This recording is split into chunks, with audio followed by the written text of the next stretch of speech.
Alright, ladies and gentlemen, I'm here on the show, and I'm here talking about some NASCAR news. Really haven't covered any much, because it's kind of been, ever since I've done the last one, it's kind of been quiet, off-season, not much news, but there's kind of been a little bit of stuff to talk about the last few days, last little bit.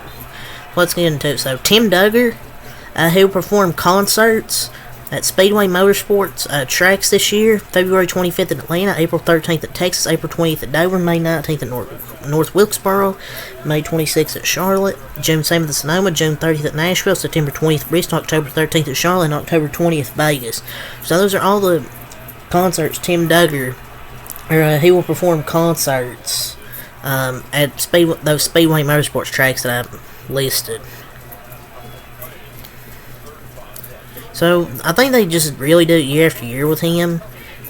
I think he's friends with Marcus Smith. It's probably the cheapest. I don't know if they want to go out there and try and get,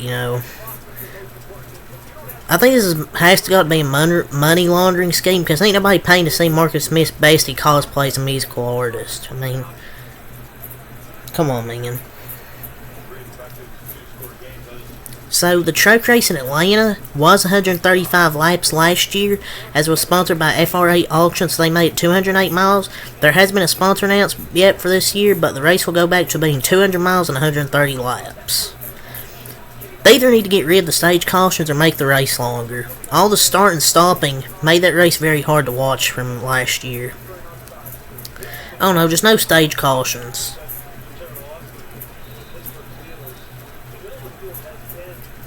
I mean, 135 laps is fine, but just get away with this freaking stage cautions or whatever.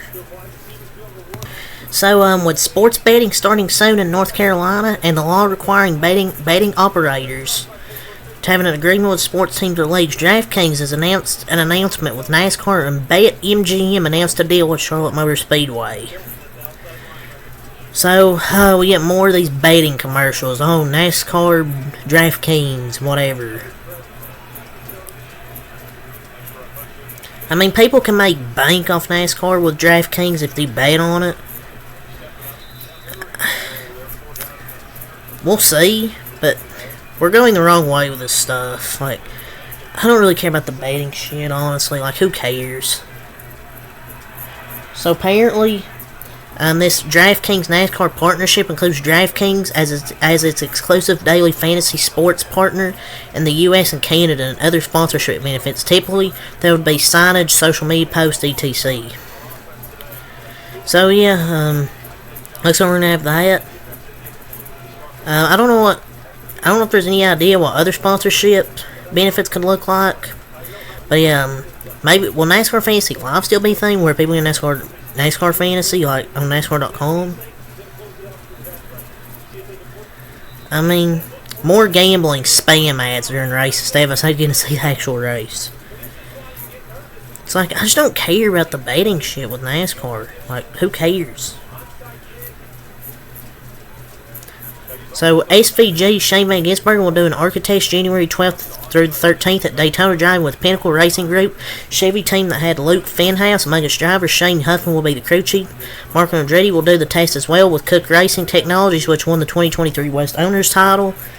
So yeah, Shane Van Gisbergen will do an ARCA test, which Shane Huffman always takes the best cars to Daytona for his drivers. If the drivers bar make the right moves, they could get that car in victory lane. I could easily see it happening.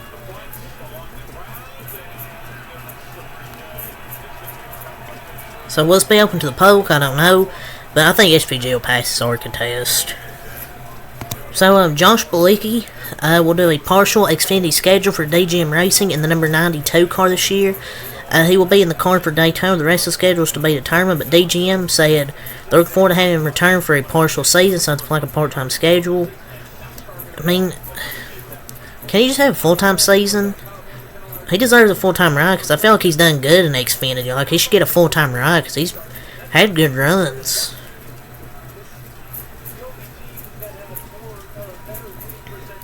So, some news on Matty D from Bob Parker. So he basically said, still waiting on De Benedetto announcement of plans. There's still two Cup cars, the 16 and the 15, that haven't had announced their driver lineups. I would be surprised if the AM Racing rumor is true. So, this rumor, we could go to AM Racing. Apparently, Bob said he'd be surprised if it's true. And basically say, as far as he knows, Moffat will still be in the 25. I don't know if he'll get it right. I mean, I think he should get it right. I know people are like, oh, he should just go away, he's not good. Then, I mean, he was good in the 25 truck. People will just use the argument, oh yeah, he didn't win many races. He made the freaking playoffs with that truck. He's hell of a lot better than Harrison Burton in that 21 car. Hell of a lot better. Oh, Burton has more wins. He doesn't have a freaking cup win. And I'd hope he can win an Xfinity car when he's racing for freaking Joe Gibbs Racing. I don't know if he'll go Rick Ware. I don't think he's settling for that. Because J.J. Elliott's probably going to be in it. I feel like people just like hating on him just for the sake of it. Because he's the best driver that 25 teams had.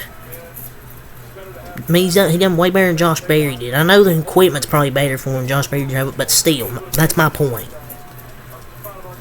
So yeah, that's all to say about that. But that's the latest news on Matty D. So well-known broadcaster Claire B. Lang announces that her show won't return to Sirius XM in 2024. She put on her Twitter. I didn't expect that. But I respect the lifetime she put effort she put into the sport. I don't know who's gonna replace it, but I guess we'll just have to find out. Maybe she'll get a role with like maybe the CW with Xfinity series. I don't know. We'll see. So Young's Motorsports will field a full-time Xfinity car in 2024 with Leland Honeyman Jr. as the driver. Andrew Abbott, crew chief. Honeyman was third in the ARCA East standings in 2022, driving for the team. Track plans for that organization still to be determined, but at least there's some Xfinity plans. There's going to be several Xfinity teams that will be DQing a lot of races this year. Now if NBC can actually air qualifying, or should I say the CW, that would be great. I guess Young's going to Xfinity. That's a cool pick. That's a good pickup. And the number will be the number 42 for their Xfinity car. And I assume he'll be a Chevy. So Trey Poole, Chase Elliott's cousin, who has spotted for him on road courses and various other races, will be his full-time spotter in 2024. I mean, he's done a good job on road courses in the past, and I personally think he'll do a great job. He's familiar with Chase's driving style, obviously, so I mean, this is probably not surprising at all. That's going to be a spotter. I mean, there's nobody else that'll probably, be there. But Chase needs to have an elite spotter on the roof like his main competitors do. He kind of lost that with Eddie DeHunt, but I still think he can be good. Spire announces Chase Purdy will drive its number 77 truck. Jason Treshier comes over to college to be the new crew chief for that truck.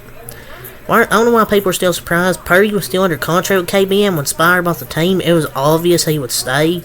I don't like it because I don't think he should be, in the truck series or any series at all. But, not surprised.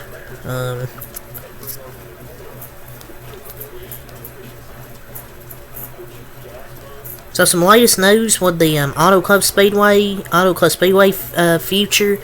It's still the same on California Speedway. NASCAR last year sold all but 90 acres, so everything they sold is being demolished. They still hope to build a short track there, but exact configuration and the construction timelines to be determined. It's such a mistake. Like, what happened to the game I love, ladies and gentlemen?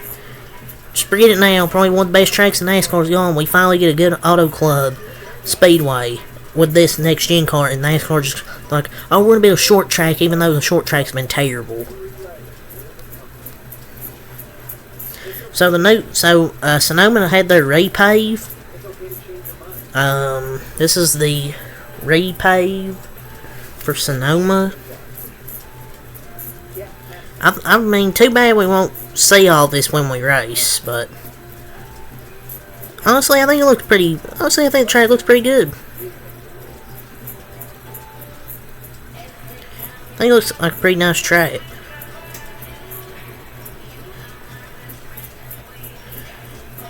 So the same Spire spotter lineup will have TJ Bell remaining with Corey LaJoy, Josh Williams, who was previously Blaney, is now going to be for Zane Smith and Tyler Green, previously with Burton, and for Carson Hocevar, and Jason Jarrett, previously Justin Haley, will spot for Harrison Burton in 2024.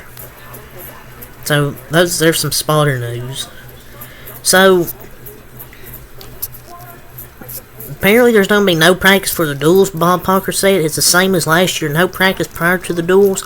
Take on Wednesday, then single car qualifying that night and impounded for the duels on Thursday, then practice Friday and Saturday with Tech Sunday morning for the 500.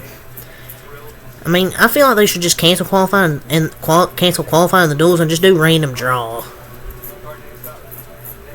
I'm just kidding, NASCAR. Don't actually do that. Why even do the duels? It's expensive. Just one lap qualifying and set the field.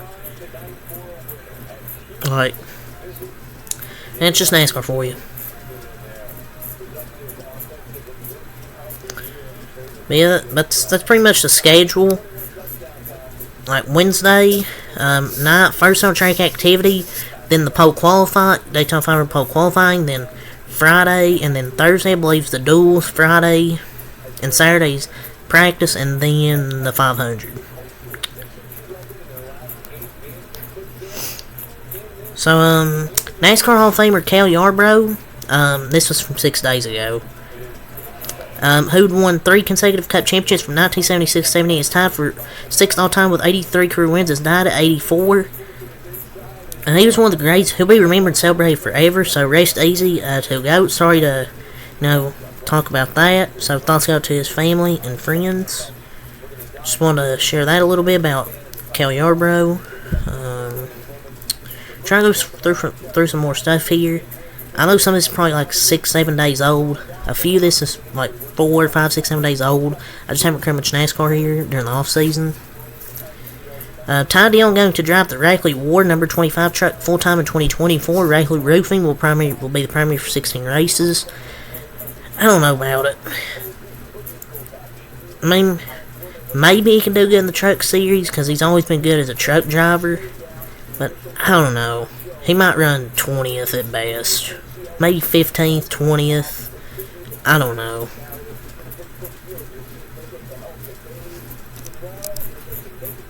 So Michael Fisher, a road course sponsor for Brad Keselowski and RFK Racing in 2023, will serve as the full-time spotter for Mike McDowell in 2024. Glad he's getting an opportunity, so another spotter move this off-season.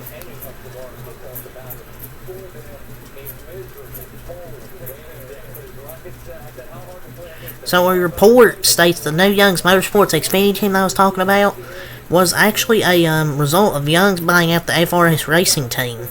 FRS Racing told him there's no truth to that report, and they're very much still in operation.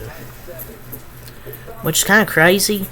This probably won't be the first time it's a false report.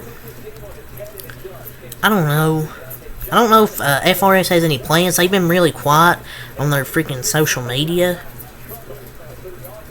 So, yeah. Team Alpha Prime will reduce its number 45 entry to a part-time schedule for the Xfinity season. Cesar Baccarella will pilot the car in the 4 Super Speedway events, and additional drivers will be announced later. Oh, crash! Cesar Baccarella!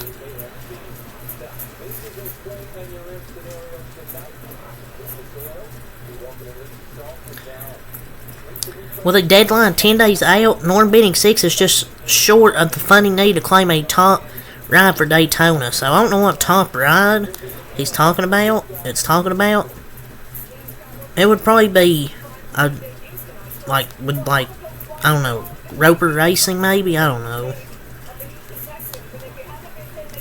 Wallace Allen will not return to Ace Motorsports for the 2024 Truck Series campaign. The team confirmed the number 45 will compete full-time in 2024 with additional announcements coming.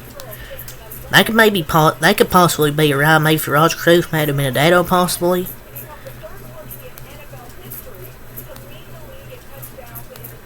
Brayton Lasker will drive for TC Motorsports in the ARCA opener at Daytona. So there's a little bit of ARCA news, some more ARCA shit. Though CR7 Motorsports will field a second truck, the number 97 for team owner Cody Robaugh at Daytona and Talladega. So Cody Robaugh will drive the 97 at Daytona and Talladega. Chad Kendrick will not continue as crew chief for the 25 truck, so we'll see where he goes. But that's really all the news to talk about here, so until next time, peace.